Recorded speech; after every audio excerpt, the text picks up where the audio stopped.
Hey guys, just wanted to show you a project that I've been working on for actually quite a while now. It's been a couple of years, life getting in the way and all that, but it is a custom resculpt or a mod of a figure in order to make a figure of Kagome Higurashi from Inuyasha.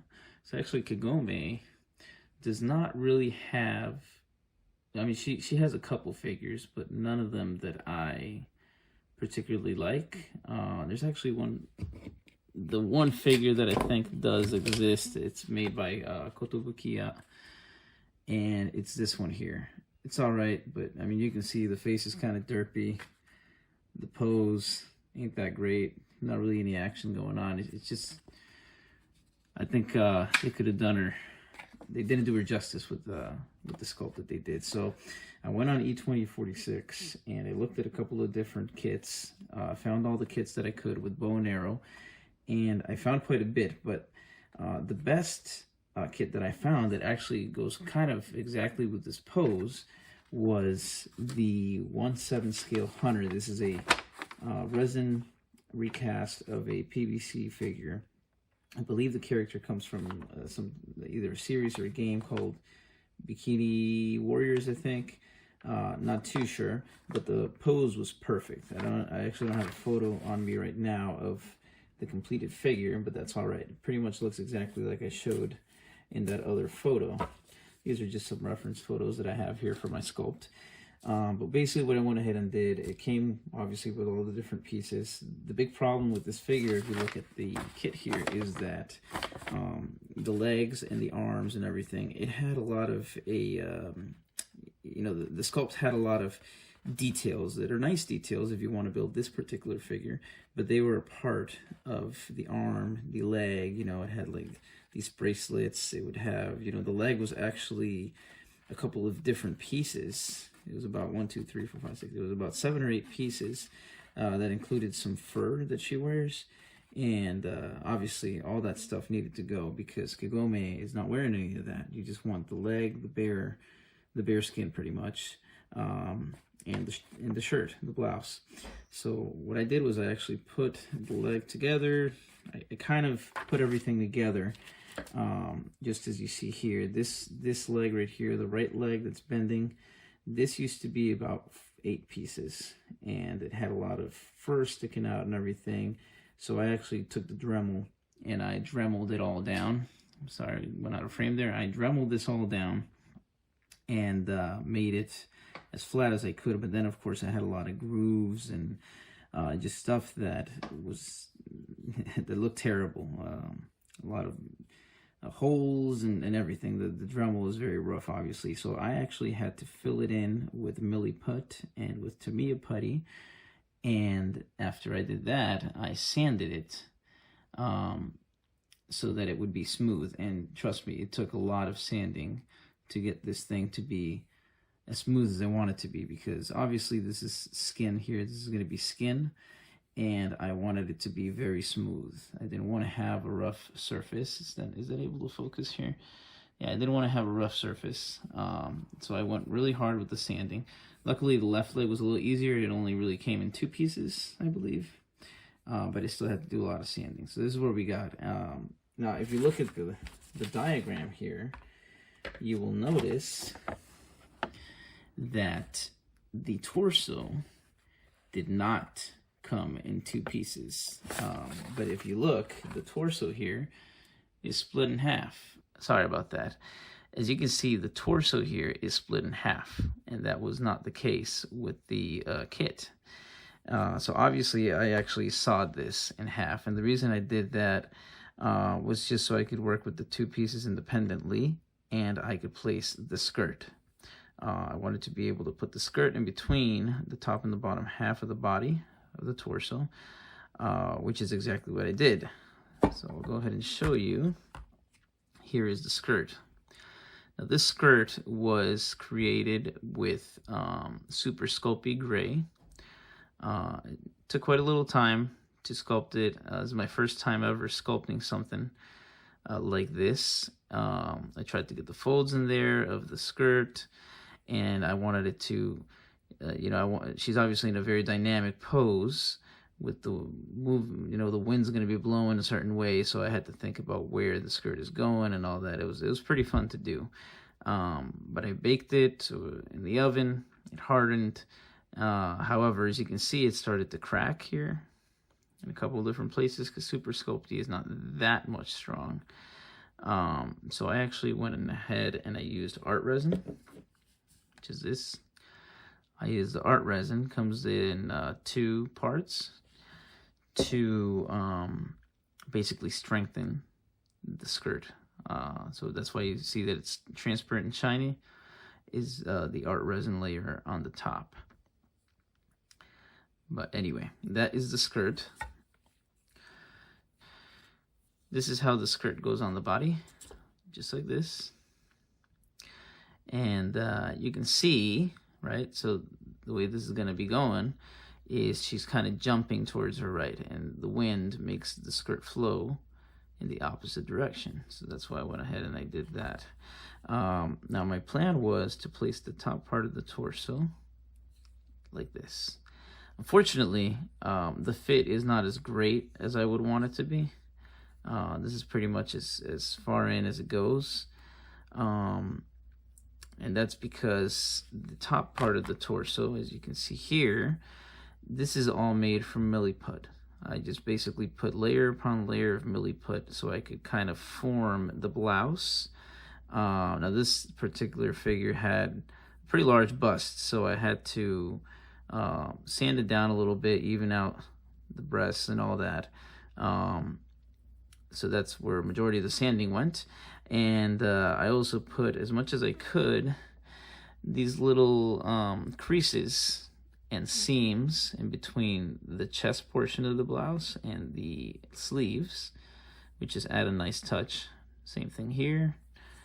A little bit less prominent on the back, but I still tried to get it going. But yeah, this is all the blouse. And the great thing is that because the blouse just covers all the skin here, I didn't have to worry about being too detailed. I just stuck the Milliput on there.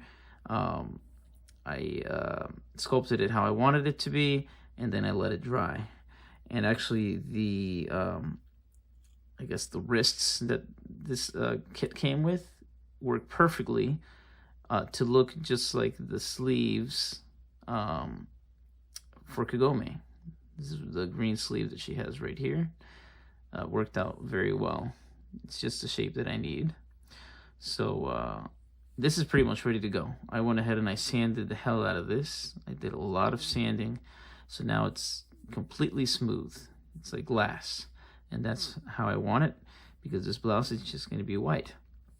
And you can see here that the collar of the sailor uniform was also made with SuperSculpey. I did not put ArtResin on this because I just didn't see the need. This is actually reinforced with aluminum foil, as well as the skirt is also reinforced, but this doesn't have as many folds and everything as the skirt, so it didn't start to crack. I don't really see the need to do it.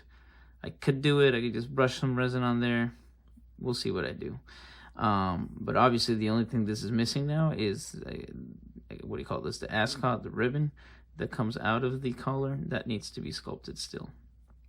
Now moving on to the head, when I separated or actually I didn't separate it, it's just I had to put this collar on, and then the head would not fit. The neck would not fit with this collar being put on, so I actually had to redo the neck.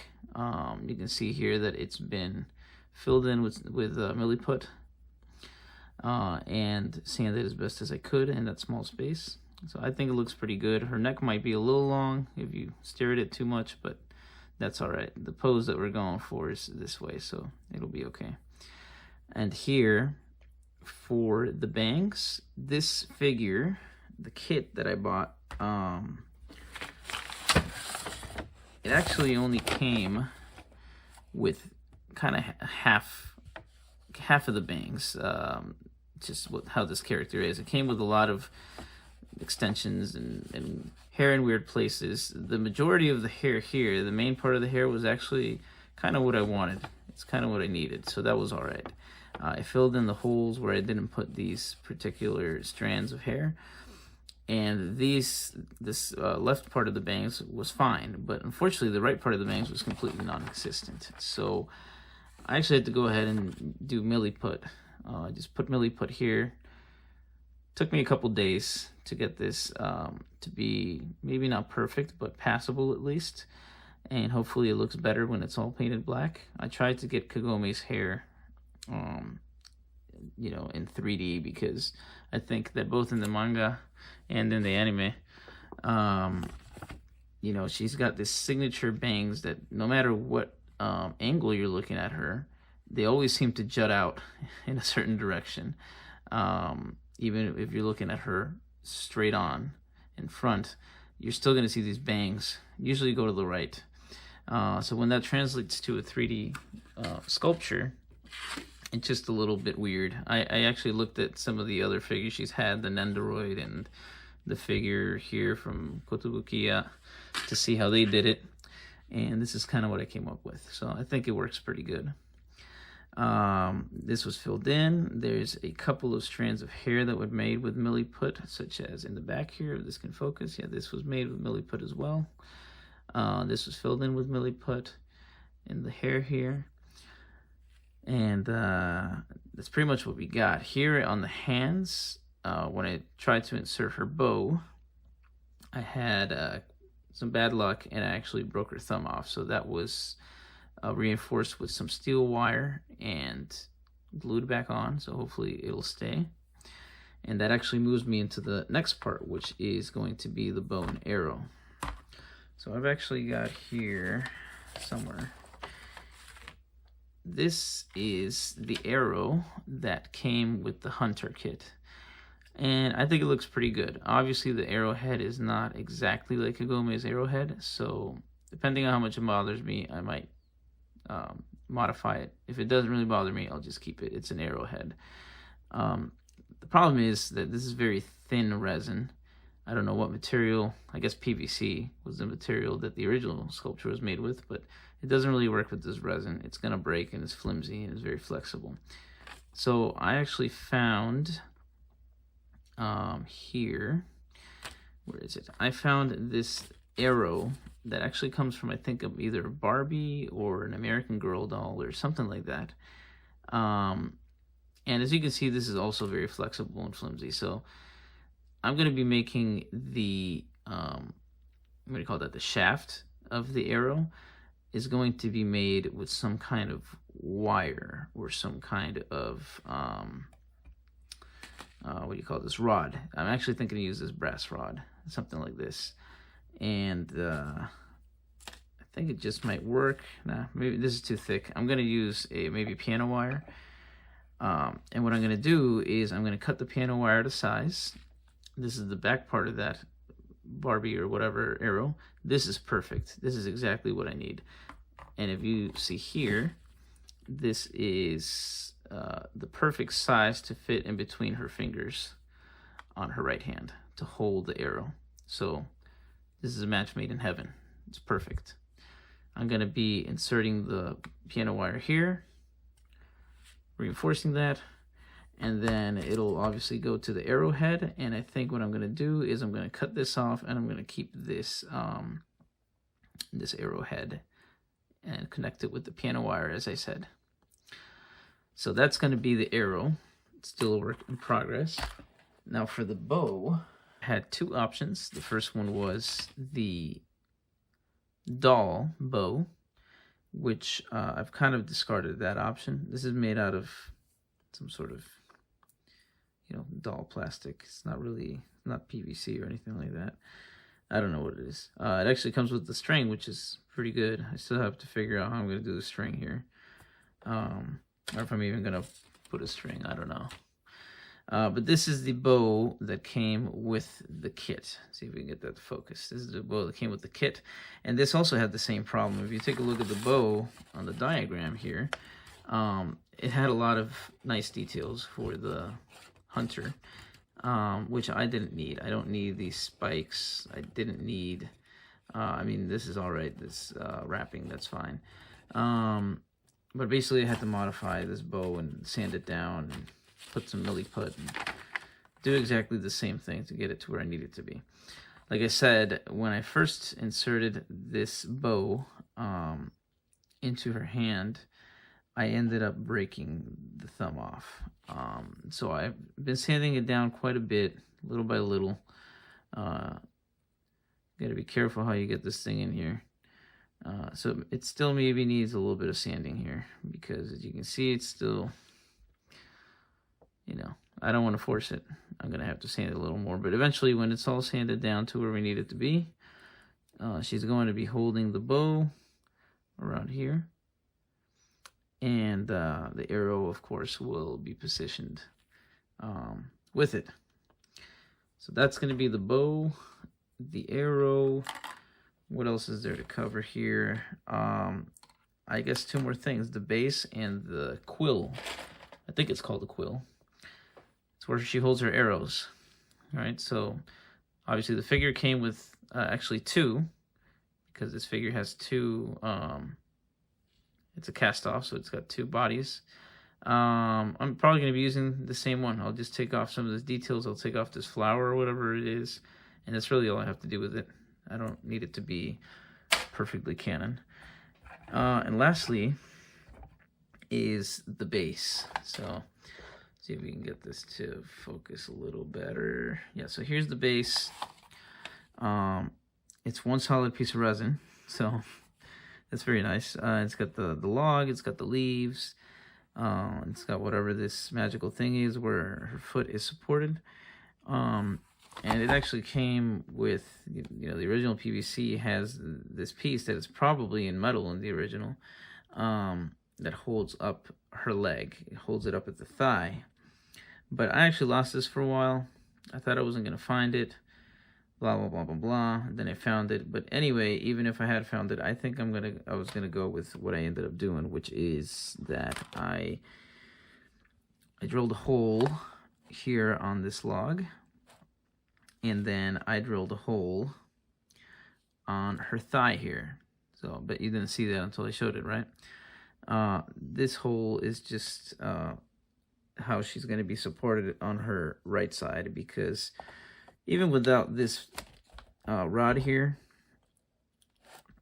right, the figure stands up. It's a great pose. And I actually put some Milliput here as well to kind of to prevent it from turning. But I'm afraid that with time, this is going to start to slant, if not break. And it's a big break hazard if something ends up hitting it. So what I end up doing is I just put the rod here with the hole. It's not really visible from the front, which is the pose that the figure is meant to be looked at. And I just have to finagle it. All right, perfect. So this is it. This is how it ends up being once it's got support from both sides. As you can see, I can even tilt it back and it's not falling over. So that's very nice base. I'm very happy with it. I actually got to push this down a little more. There we go. That's exactly how she's going to look like once I finish up with her. So I'm going to try and assemble it as much as I can here. Just got a little bit more sculpting work, and after that is done, I will be able to actually go ahead and start painting. And like I said, I've been working on this figure for a while. It's actually been about maybe 2 to 3 years. I think closer to 3 years now that I've been working on this figure. I actually haven't worked on any kits. I ended up having a baby and all that, so I've been very busy, but now I'm having a little bit more downtime, and I'm glad to be getting back to doing my kits. So I'm gonna have to zoom out a little more. All right, let's see. Let's get this thing out of here. All right, so I have to hold her hand maybe. All right, that's okay. As I said, the torso here, the Milliput is too thick for the skirt, and it's not a perfect bond. So what I'm actually going to end up doing is, once everything is sculpted to my liking and I do a rough fit like this, I'm going to re-glue the body back together with the skirt here. So this skirt is going to be a permanent fixture of the figure. My original plan was to be able to take off the top torso, take off the figure, etc., etc. Have it be a sort of cast off in a sense, make it easy to store. But I think it's going to lead to more problems down the road. So I've decided to just go ahead and maybe put a rod in there, make sure it's nice and tight, and I'm going to glue it. And you can see the gap here, but this is going to be all right because I'm going to maybe, I don't know, I haven't decided on it, but if I'm not lazy, I should get some Milliput and create the bottom of the blouse here so that it doesn't look like she's wearing a skin tight shirt, you know. All these schoolgirl uniforms, the sailor uniforms, tend to be pretty loose on the top with the blouse, and they're not a one-piece thing. And especially for Kagome, if you watch the show, you will notice that in a lot of scenes, actually, her blouse is just a little bit too short. Get a little bit of fan service there, I guess. Let's see if I can find a photo that shows what I'm talking about. But because the blouse is a little bit short, whenever she's moving around in the air or whatever, you can actually see a little bit of her belly on the bottom of the shirt. So that's the effect I'm going to try to go for, to make it just a little bit more realistic. I may not have the figure I'm looking for here. Bear with me 1 second. Oh, yes, so this is the original Hunter figure and what it's supposed to look like. So this is what I'm going for, but just replace the character with Kagome, and that is exactly what I want. It's going to be one of a kind, obviously. No other figure like it will exist. So it's a very special project for me because I really love this character, and I really wish that she had had a figure that did her justice, and I don't think it's going to happen at this point. Even with the new Inuyasha show coming out, the one with the kids, I don't want to spoil anything, but I think Inuyasha is old enough that we can talk about it. You know, Kagome and Inuyasha's kid and all of that. There's a new show going on, so looking forward to some figures for that. Anyway, so here's the Kotobukiya figure that I talked about, and you can see here the skirt, or I'm sorry, the shirt is just a little bit short above the skirt, and it's even more prominent here on the Figma. So I don't want it to go that high. I think the Figma made the shirt a little bit too short, to the point that it almost looks silly, but I do want to get that effect that the shirt is not skin tight like this. I don't want it to look like a bodysuit. That's not what I'm going for. So it just takes a little bit more sculpting work, and it'll pay off in the long run. But anyway, this is the Kagome work in progress, the sculpt that I'm trying to go for. And hopefully I'll get it done before the end of the year, or even better, before the end of the summer. I will keep people updated, and I'll upload a video once this is completely done. And if I have enough time, I'll also upload some work in progress videos, maybe some of the painting, some of the sculpting, and I just hope it, really do hope that this comes out to be a great figure, because I'm gonna pair it up with the 2046 Inuyasha figure that they did, which was their first original, 100% original sculpt, I think. Yeah. Anyway, if you have any comments or questions, just go ahead and post them. I'll be glad to answer. There's probably not many questions on this straightforward video, but I hope that you liked it, and I look forward to sharing the end result of this figure with you. Thank you very much.